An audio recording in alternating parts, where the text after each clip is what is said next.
well, been at Leeds. You were at Sunderland, and you were there when they were doing the Netflix documentary. My dad loves that documentary. What was it like for you when you were trying to do your day job, trying to do what you're employed to do, but the cameras are following you the whole time?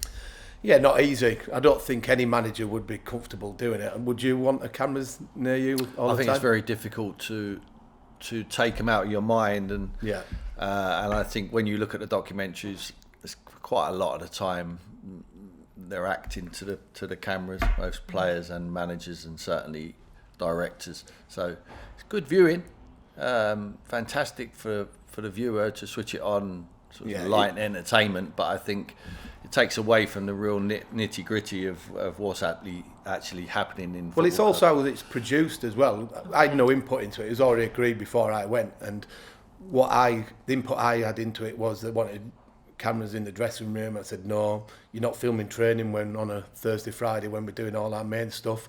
So maybe they get a little bit agitated that you're not giving them full cooperation and license to do whatever they want. They wanted to jump in your car when you're just driving home in a 2-hour journey after a game, and you're like, I need my own privacy and stuff like that. And so they didn't get what they wanted all the time, but then you get perceived in a certain way because how it's produced.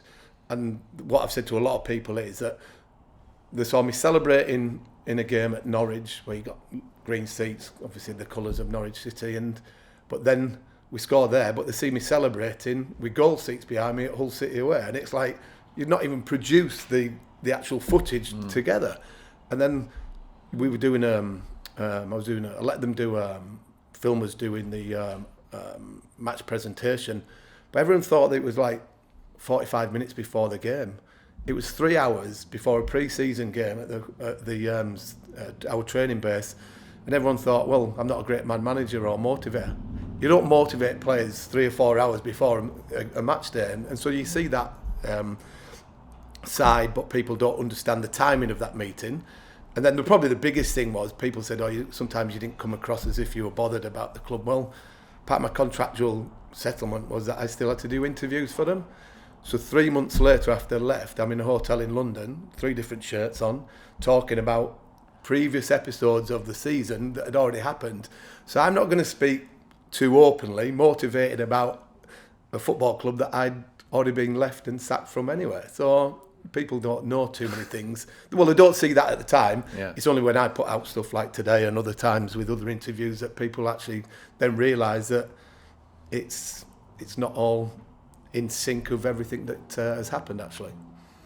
Wow, so after you left, you had to keep doing the interviews for the programme as if you were still there? We had like a morning in London where they talked about the transfer window in August, how I felt it had gone, and then maybe change shirts into a different room, talk about a recent run of results, how it was going.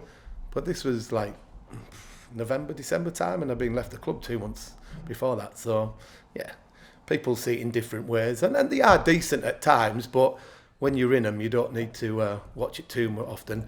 I only watched the first 4 episodes because I knew what happened in episode 4, that I'd got sacked, so I left it after that. It got better.